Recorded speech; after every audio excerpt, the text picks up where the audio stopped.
Public Sénat, avec le soutien de la Mutuelle nationale territoriale, la Mutuelle des agents des services publics locaux et Adviso Partners, cession, acquisition et transmission d'entreprises, nos territoires ont de la valeur, vous présente le Journal des territoires.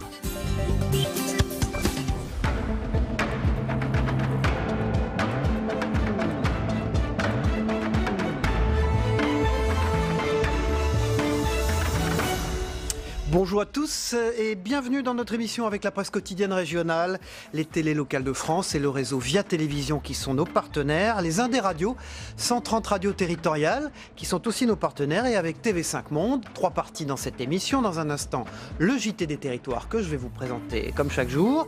Et ensuite, après la météo, c'est l'invité politique de Territoire d'Info ce matin, c'est Brice Hortefeux, l'ancien ministre de l'Intérieur qui sera en direct sur ce plateau. Enfin, troisième partie de l'émission avec l'actualité parlementaire et politique, particulièrement chargée au Sénat aujourd'hui. A tout de suite, le JT des territoires dans un instant.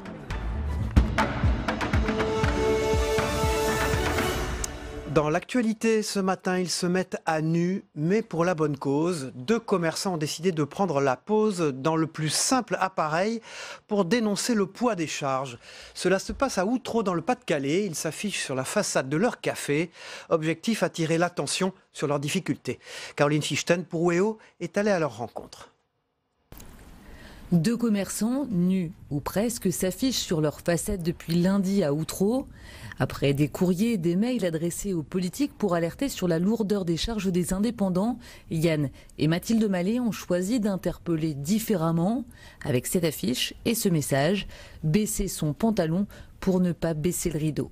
Baisser son pantalon, ça peut paraître quelque chose de très fort, mais malheureusement c'est notre quotidien. Pour payer nos charges, on baisse notre pantalon devant l'État. C'est vraiment notre quotidien. On travaille pour payer difficilement nos charges. Et on travaille énormément, je vous l'ai déjà dit, 75 heures d'ouverture par semaine. Mathilde Mallet travaille aussi en plus du café car la plupart du temps, Yann, son mari, ne parvient pas à se verser de salaire. L'an dernier, l'entreprise a très bien fonctionné. En conséquence, les charges ont augmenté. Le couple a l'impression que les indépendants ne sont pas entendus. Nous, on est toujours dans une catégorie vraiment rangée au fond du tiroir et personne ne nous prend en considération. Or, on paye quand même plus de 50% de charges. On est toujours pris à la gorge et on n'a aucune aide, que ce soit administratif, financière. Nous, on doit tout payer, mais on n'a le droit à rien. Les époux Mallet ne se font pas d'illusions, leur affiche a peu de chances de faire changer les choses, mais elle aura au moins eu le mérite d'attirer l'attention sur certaines difficultés des commerçants indépendants. On part pour l'Occitanie maintenant. Des milliers d'emplois sont à pourvoir dans plusieurs secteurs, comme l'aide à la personne, l'hôtellerie-restauration ou encore l'industrie. Un salon au nom bien trouvé. TAF s'adresse à tous les publics, lycéens, apprentis, étudiants, l'occasion pour eux d'échanger avec les entreprises locales qui recrutent. Alexis Kunz pour Via Occitanie, notre partenaire, s'y est rendu, regardez. Ça recrute en Occitanie et notamment dans le Tarn. À l'occasion du salon TAF organisé par la région et Pôle emploi, plus de 1000 postes étaient à pourvoir et les domaines d'activité sont larges. Dans les secteurs qui offrent le plus de solutions sur le salon TAF aujourd'hui à Albi, on va avoir le secteur de l'aide à la personne par exemple, on va avoir le secteur de l'hôtellerie-restauration, le secteur de l'industrie aussi, qui est bien présent sur le TAF d'Albi, l'intérim qui est un appui de tous ces secteurs-là. Parmi les candidats, Amara, âgé de 19 ans, il est venu chercher du travail pour financer ses études dans le commerce. J'ai une nationalité guinéenne, je viens obtenir mes papiers. Voilà, je suis venu ici pour chercher le travail, je ne veux pas rester à chômage, rester couché, dormir, ça ne m'arrange pas. Je suis obligé de venir chercher du travail puisque je vais avoir un diplôme. Marine Gandolfo est adjointe aux ressources humaines de la société Bigard à Castres. La marque propose une 30aine de postes. Comme il n'y a pas d'école qui correspondent à nos métiers, on prend tout profil. On prend des personnes qui sont motivées et intéressées pour apprendre un nouveau métier. Et après, on monte les gens en compétences. Il faut juste de la motivation et de la volonté. Ce genre de salon sera présent à Carcassonne le 20 mars, le 21 à Perpignan ou encore les 26 et 27 mars à Nîmes. Au total, plus de 10 300 offres d'emploi seront proposées. On part pour la Bretagne maintenant. Comment aider les personnes âgées à conduire en toute sécurité? C'est l'une des missions de l'association La Prévention Routière. Chaque année, l'association organise gratuitement des sessions de formation auprès des conducteurs les plus âgés du Morbihan. Fanny Coconnier de la chaîne TB Sud a suivi l'une de ces formations.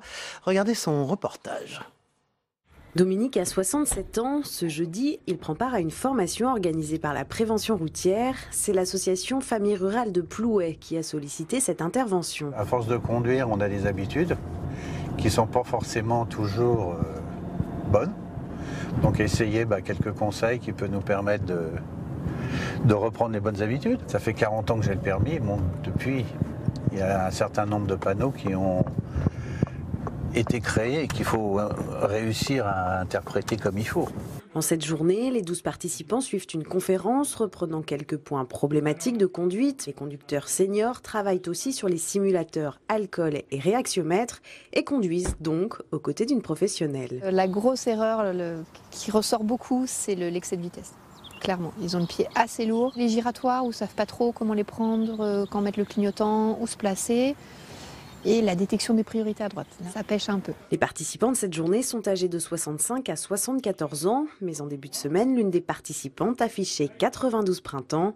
Cette journée vise notamment à les remettre à niveau et à les rassurer. Par rapport au code de la route, ils ont perdu sur la vue, ils ont perdu sur les réflexes, ils n'ont plus la même assurance au volant et de leur voiture. Moi, j'encourage le senior à conduire le plus longtemps possible. Une dame qui a 80 ans, vous lui enlevez la voiture, elle ne va plus faire ses courses, elle ne va plus au marché, elle ne va plus voir les copines, elle perd de son autonomie. Et à partir de là, c'est là que les problèmes de santé commencent. Plusieurs signaux doivent toutefois inciter à s'arrêter de conduire. Parmi eux, la survenue de somnolence ou encore l'allongement des temps de réaction. Voilà, une première pierre pour la métropole du Grand Paris. Petit à petit, la métropole du Grand Paris se construit. Exemple en Seine-Saint-Denis, où la métropole va offrir de belles perspectives de développement économique. Plus de détails avec Cédric Dandeville de Via Grand Paris, l'une de nos chaînes partenaires. Regardez. Le coup d'envoi du chantier a été donné et c'est tout un symbole pour la métropole du Grand Paris. 18 mois seulement après l'annonce des lauréats du concours d'urbanisme Inventons la métropole, le premier projet se concrétise en Seine-Saint-Denis. C'est un grand jour. C'est un jour historique même parce que c'est la première pierre pour le premier projet qui entre en construction du concours Inventons la métropole du Grand Paris. Et je rappelle que plus d'une vingtaine de sites sur les 51 sont dans ce département de Seine-Saint-Denis qui a été un département très audacieux dans la demande et que les aménageurs ont considéré comme un lieu de développement. Situé sur les communes de Pierrefitte et de Stein, au pied de la nouvelle gare du T11, le campus Urban Valais s'étend sur 25 000 m² avec un parc végétalisé, des commerces, des locaux d'activité, des bureaux, bref, un secteur en friche depuis des décennies se transforme en pôle d'attractivité pour tout un territoire. D'abord, l'emploi. Bien évidemment, il y a des emplois directement qui seront délocalisés ici, mais indirectement, beaucoup d'emplois vont être créés sur le secteur. Et beaucoup d'emplois vont être, proposés aux habitants du territoire, en particulier à Stein. On y travaille là-dessus, on y travaille sur forme de convention, on y travaille avec des chartes. Ce quartier qui était une friche et qui ne fonctionnait pas, dans 3 ans, on ne le reconnaîtra plus. Ça sera un quartier à vivre où on pourra se restaurer, travailler, où l'on pourra étudier, où l'on pourra faire du sport. C'est-à-dire, c'est vraiment un nouveau quartier. La livraison de la seconde tranche du campus Urban Valais est prévue pour l'automne 2020. Quant au concours Inventons la métropole du Grand Paris, il est entré dans sa 2e édition. Les nouveaux lauréats seront connus en mai prochain. Pour lui, c'était un pari et il est en passe d'être réussi. Produire une bière locale, c'est le défi que s'est lancé Brice à Mosellan. Il a fondé sa brasserie pour consommer local et proposer des produits de qualité. Aujourd'hui, il propose 14 recettes et produit 50 000 bouteilles par an. Et en plus, il va s'agrandir. Anne-Sophie Pierson pour Via Mirabel nous raconte cette belle aventure et nous dit s'il les a tous goûtés. Il y a 15 ans, c'est dans sa cuisine, avec une simple marmite, que Brice Krajewski commence à brasser sa bière, une production alors uniquement destinée à un usage familial. Et j'ai démarré effectivement avec ça. Donc je l'ai gardé aujourd'hui à la brasserie pour chauffer de l'eau, pour nettoyer et désinfecter les cuves. Du coup c'est pour ça qu'elle est un peu noire. Aujourd'hui sa production n'a plus rien de confidentiel. Ce sont 50 000 bouteilles qui sortent de sa microbrasserie installée dans son garage à Sainte-Marie-aux-Chênes. Dans ses 30 mètres carrés devenus exigus, cet ancien ingénieur commercial élabore pas moins de 14 recettes de bière. Donc voilà, pour l'amertume, 100 grammes ça suffit, sur une petite recette, pas trop amère. Du coup on quantifie un houblon qui est spécifique pour la partie amérisante. Des blondes, des ambrées, des triples, une gamme étoffée mais entièrement artisanale qui lui a permis de conquérir de nombreux marchés, de la grande distribution aux restaurateurs locaux. On va avoir des saveurs qui sont quand même complètement différentes de ce qu'on peut retrouver chez les industriels. On est bien souvent sur des quantités bien plus importantes au niveau des matières, que ce soit le malt ou que ce soit le houblon, et du coup ça se retrouve directement dans le produit. Et puis n'oublions pas qu'aujourd'hui on a tous envie de consommer local, d'aller voir notre petit boulanger qui est dans la ville, le charcutier, le boucher. Mais sa plus grande fierté, c'est une bière 100% mosellane. Le fruit exotique dans toute sa splendeur, puisque c'est la Moselle qui est travaillée avec du houblon qui va nous donner ses notes de fruits exotiques dans cette bière-là en particulier, sur une belle rondeur. Brice Krajewski travaille seul, il lui faut en moyenne 7 heures de travail pour confectionner une bière qui fermentera ensuite pendant 3 semaines dans ses cuves. Des produits locaux dont la demande ne cesse d'augmenter, alors pour répondre à ses clients, Brice Krajewski va construire un nouveau hangar à quelques pas, une brasserie où les clients pourront également déguster ses bières. Voilà, on poursuit ce JT des territoires avec dans un instant la une de la presse quotidienne régionale, puis le club de la presse avec Sébastien Fournier et Jean-Christophe Tortora, le président de la Tribune. Tout de suite, c'est les unes de la presse quotidienne régionale ce matin. On les regarde ensemble. Quand je dis ensemble, c'est avec vous. Bonjour Saveria, merci d'être avec nous ce matin. À la une du Dauphiné, Libéré, une réponse à la hauteur, c'est un point d'interrogation ce matin. L'exécutif joue la carte de la fermeté après les violences du week-end à Paris. Le préfet de police de Paris est limogé. Il est remplacé par Didier Lallemand, qui est l'actuel préfet de Nouvelle-Aquitaine. Les manifestations de Gilets jaunes seront par ailleurs interdites dans certains endroits, dont les Champs-Élysées.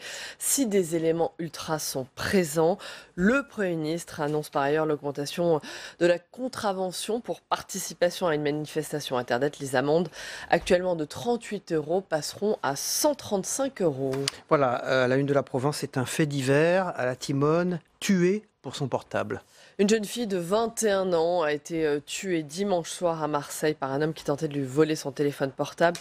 Reportage dans le quartier La Timone, un quartier anéanti par le drame. La jeune femme était en 2e année sur le campus d'Aix-en-Provence. La victime a été agressée à la sortie du métro La Timone, devant l'hôpital du même nom.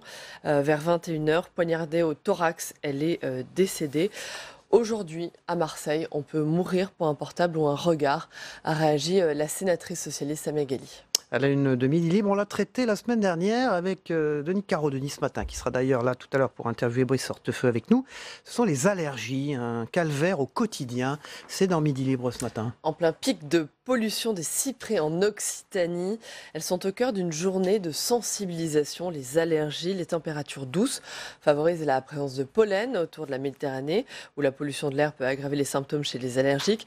Midi Libre organise son premier grand forum sur la thématique des allergies. Allergies tous concernés, ça sera mercredi 3 avril à la nouvelle faculté de médecine de Montpellier. Voilà, il ne va pas vous plaire, hein. Cette une de Presse Océan, c'est ce moustique tigre. Regardez la photo. Il est arrivé. Il est arrivé, le diptère a été repéré pour la première fois l'automne dernier au Pèlerin, en Loire-Atlantique.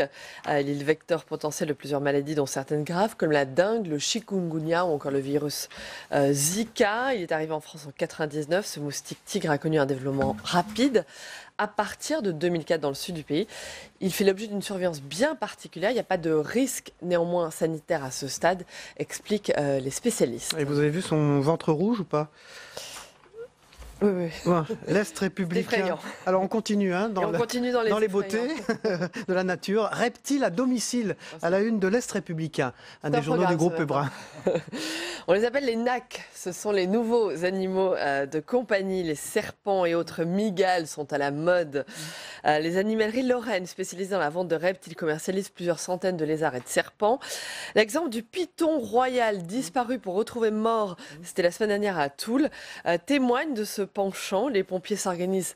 Résultat, les pompiers doivent s'organiser en conséquence. Ils ont fait le choix de former des spécialistes pour faire face aux situations inattendues.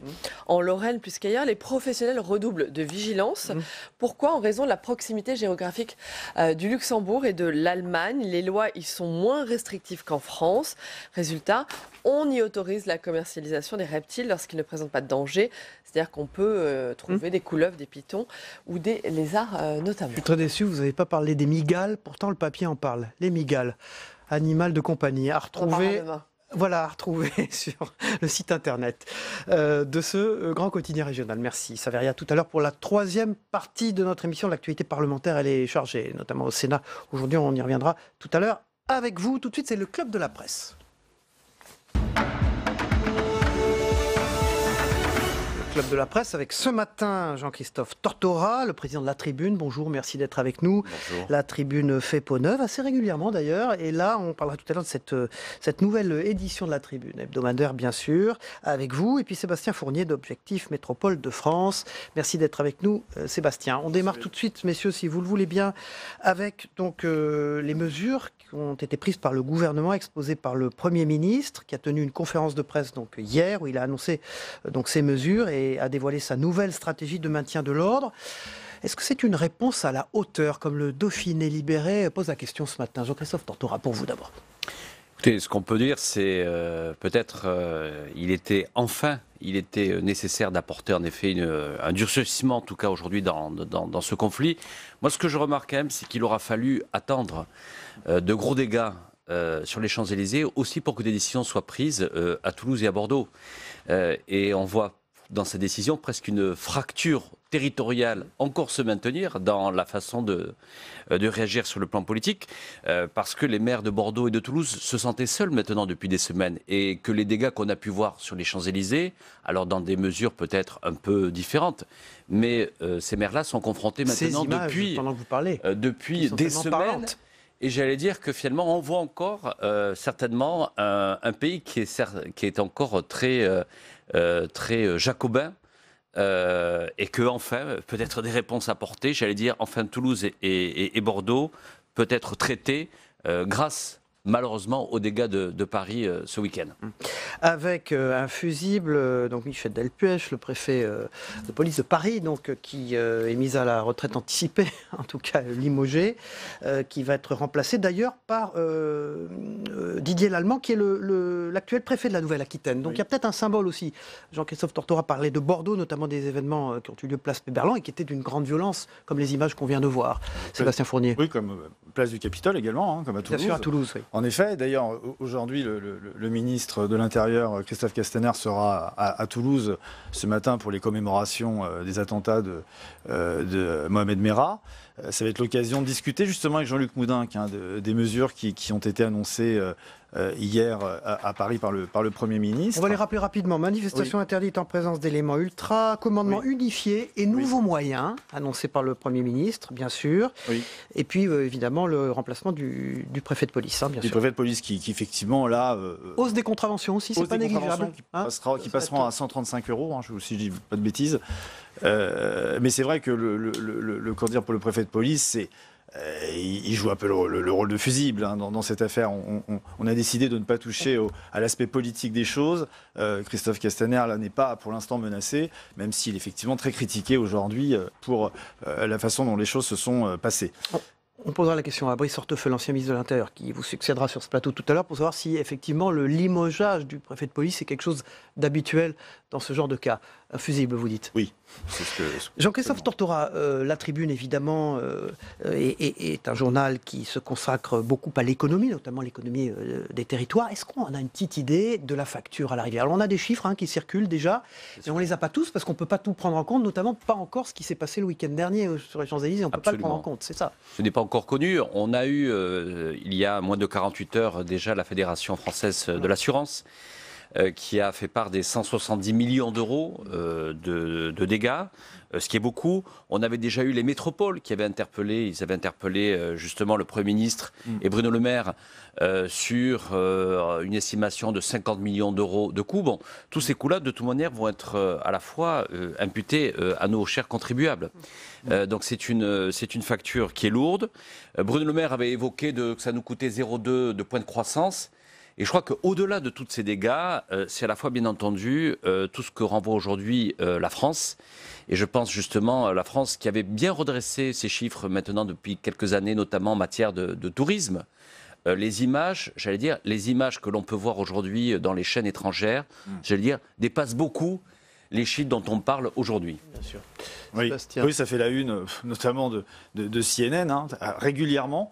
Chaque samedi, hein, vous avez en une les images des émeutes à Paris. C'est vrai que les chiffres sont très importants. Ce que disait Jean-Christophe est effectivement très, très intéressant. Jean-Luc Moudinque, hein, le maire de Toulouse, a sans cesse demandé des choses à chaque acte, à chaque manifestation, chaque samedi. Sans arrêt, il était là en train de demander au gouvernement des renforts, des moyens supplémentaires, mais aussi des mesures en faveur des commerçants. Il aura quand même fallu attendre un certain nombre de temps pour prendre des mesures, peut-être, on l'espère, qui seront à la hauteur des enjeux. Enfin, c'est quand même assez regrettable qu'il ait fallu attendre autant de temps. Jean-Christophe Tortora, donc la Tribune, qui est un hebdomadaire, consacre évidemment beaucoup de thématiques au territoire. Une des choses qui effraie aujourd'hui les départements français, les régions, notamment les Hauts-de-France, eh bien, c'est ce Brexit dur. Donc Calais et Dunkerque, notamment le redoutent. Pourquoi la Tribune s'est consacrée à cette économie territoriale maintenant? Elle est devenue très importante. Elle a été négligée. Elle a été négligée. On le voit finalement dans le mouvement social des Gilets jaunes. Il faut aussi nous tenir compte, les médias, qu'il faut peut-être aussi être dans une nécessité d'évoluer. Aujourd'hui, les journaux économiques en France, historiquement, ont toujours été extrêmement centralisés. La presse s'est souvent structurée avec une presse quotidienne régionale en région et une presse nationale économique à Paris. Et on voit bien qu'aujourd'hui, ce modèle-là n'est plus le modèle auquel aspirent aujourd'hui les entreprises. Quand on a nécessairement besoin aujourd'hui de réconcilier l'économie globale et l'économie locale. C'est pour cette raison que nous avons souhaité faire évoluer avec une nouvelle formule chaque vendredi. À la fois, l'économie se transforme, c'est l'objet de notre premier cahier, et les solutions sont dans les territoires.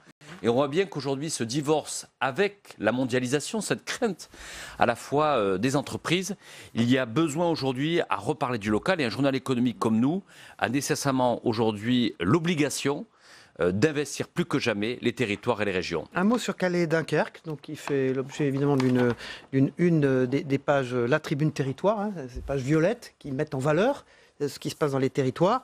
Il y a une photo d'ailleurs, on commence à voir des camions qui sont embouteillés au fond. Ça y est, on y est là dans la problématique. Bien sûr, c'est vrai qu'on a beaucoup parlé de l'impact de ce Brexit, je veux dire, à l'échelle plutôt macroéconomique, à l'échelle de l'Europe. Mais on voit bien qu'aujourd'hui, c'est l'impact pour une région. Et la première région qui est la plus impactée aujourd'hui par un Brexit dur, c'est cette région de France, avec aujourd'hui la nécessité de totalement réadapter son dispositif, avec des risques que l'on a déjà pu voir ces derniers jours, puisqu'il y a déjà maintenant des renforts qui sont au niveau des douaniers, au niveau de Calais, et donc des impacts routiers, des ralentissements. Donc c'est toute une économie locale qui doit aussi se réinventer, se réadapter, avec à la fois des impacts, je disais, routiers.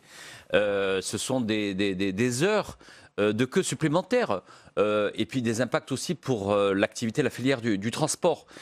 Donc on voit là, bien entendu, encore l'économie mondiale, l'économie européenne, et comme quoi elle peut avoir des impacts à la fois économiques, mais aussi des impacts en matière de quotidien de vie pour tous les habitants des Hauts-de-France. Alors ça pourrait être dans la Tribune, c'est dans Objectif Métropole. Sébastien Fournier, c'est la loi Pacte qui va ouvrir la voie à la privatisation d'Aéroports de Paris, avec les polémiques dont on a beaucoup entendu parler ces dernières heures. Oui, il y en a. Effectivement, ça suscite beaucoup de réactions. Alors nous avons justement enquêté sur la privatisation des aéroports régionaux, parce qu'il n'y a évidemment pas que Aéroports de Paris, il n'y a pas que les aéroports parisiens. Un processus a été lancé en 2015 pour 3 aéroports, les aéroports de Lyon, Nice et Toulouse, et c'est vrai que ça a aussi suscité bon nombre de questions. On voit la carte d'ailleurs, il y a beaucoup d'aéroports concernés alors finalement. Oh là là, oui, vous savez, en France on a quand même une particularité, un tiers des aéroports européens sont situés en France. On a beaucoup d'aéroports, on a à peu près 112 aéroports d'activités de transport de voyageurs, ce qui est énorme. Combien nous propose-t-on d'être privatisés alors ? Alors, il y en a déjà eu qui ont été privatisés. Déjà, l'État a vendu aux collectivités locales, à vrai dire. Alors, c'est pas vraiment une privatisation, d'ailleurs, parce que ça reste dans la puissance publique. Et puis ensuite, à des acteurs privés, à des actionnaires, comme à Toulouse, comme je vous l'ai dit, à Lyon et à Nice, une partie, ou peut-être la majorité d'ailleurs aussi, de la propriété. Dans la Tribune, dernier papier, dont je voudrais parler, il nous reste quelques minutes, réindustrialiser les territoires, la réponse aux Gilets jaunes. Et c'est Agnès Pannier-Runacher, la secrétaire d'État à Bercy, qui fait la une, comme on dit, avec une photo, on la reçoit souvent dans cette émission. Pourquoi réindustrialiser? C'est une nécessité absolue.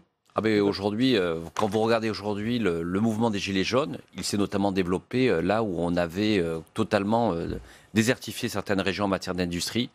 On a trop longtemps pensé dans ce pays, avec quelques gouvernements successifs, que finalement l'industrie c'était fini, qu'on allait être une société finalement tournée vers les services, uniquement les services. Ça a donné aujourd'hui finalement des régions qui sont totalement à l'abandon. Et donc le gouvernement a bien compris qu'aujourd'hui, si on voulait apporter une réponse concrète aux Gilets jaunes, il fallait véritablement revenir avec un projet industriel dans beaucoup de territoires. Voilà, la Tribune, partageons l'économie avec ces pages dorénavant sur l'économie des territoires. Merci Jean-Christophe Tortora, vous êtes le président de la Tribune. Et merci Sébastien Fournier d'Objectif Métropole de France, un trimestriel. Et là, c'est la privatisation des aéroports qui nous occupe pour cette édition. Mais si on va regarder ensemble la météo des territoires, c'est-à-dire le temps qu'il fait en France, mais également dans les départements français d'Amérique, de l'océan Indien, du Pacifique et des Caraïbes. Et vous allez voir, ça remonte les moyennes. A tout de suite. La météo des territoires vous est présentée par la filière CRC, engagée pour le bon, dans l'assiette et dans les champs.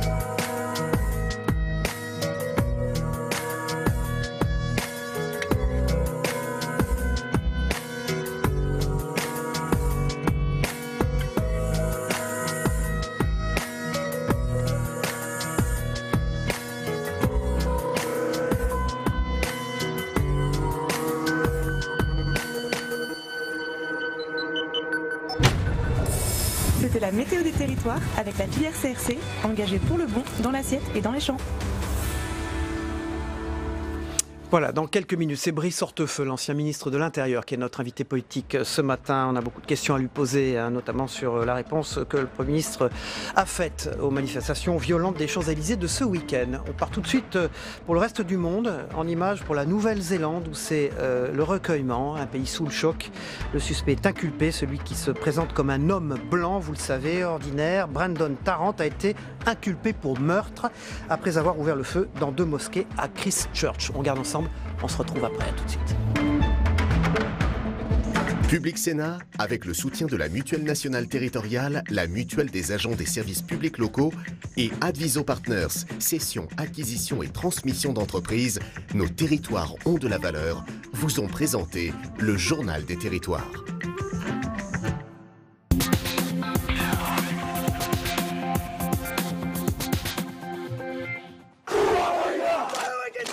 C'est avec un haka que ces jeunes ont rendu hommage aux victimes de la tuerie de Christchurch. Un haka, danse guerrière maori symbole de la Nouvelle-Zélande. Pour d'autres, un cierge, des fleurs. La ville se relève difficilement de ce choc. Ce lundi, l'heure était toujours aux larmes et au recueillement. La communauté musulmane a été frappée, directement visée. 50 morts et des dizaines de blessés toujours hospitalisés. Ils ont échoué lamentablement parce que ce qu'ils ont fait, au contraire, a accru l'amour et le sentiment que nous avons pour notre pays. La conférence de presse retraçant les éléments de la journée se termine quand tout à coup la nouvelle tombe. Je viens d'apprendre par mes collègues que le suspect que nous recherchions vient d'être arrêté. La fin d'une chasse à l'homme qui a duré toute la journée. Au total, le tireur a tué 3 personnes et en a blessé 5 autres, dont 3 grièvement avant de prendre la fuite. Très rapidement, la police néerlandaise diffuse la photo de cet homme, Gökmen Tanis, 37 ans, né en Turquie. Les autorités n'en disent pas plus sur son compte. Beira, 2e ville du Mozambique, 500 000 habitants, sous les eaux. 90% de la ville portuaire et de ses alentours ont été détruits selon la Croix-Rouge. Responsable, le cyclone Idai. Le président évoque une situation critique. Nous avons mis des moyens de sauvetage en place et nous faisons appel à nos amis. Des volontaires et des médecins arrivent à Maputo.